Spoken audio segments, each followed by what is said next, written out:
ఎవర్రా నువ్వు? ఐఎమ్ రాజ్, సన్యాసి రాజ్. సన్యాసా? ఏ ఇక్కడేం చేస్తావు సన్యాసి? స్మగ్లింగ్. ఏంటి? మా ఊళ్ళో కోళ్ళు కుక్కలు పందులు పక్కూరు సంతకి తీసుకెళ్ళి అమ్మేస్తుంటా.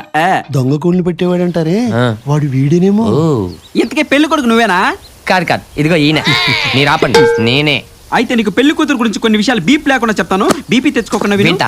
జాగ్రత్తగా విను రోయ్. పెళ్లి కూతుర్ని తీసుకురాకుండా నిన్ను గంటల గంటల తరబడి వెయిట్ చేయించారా? బాగా వెయిట్ చేయించారు సార్, నిద్ర కూడా పోయాను. అరిసెలని, లడ్లని, మైసూర్ పాకులని, సున్నుండలని, ఊర్లో స్వీట్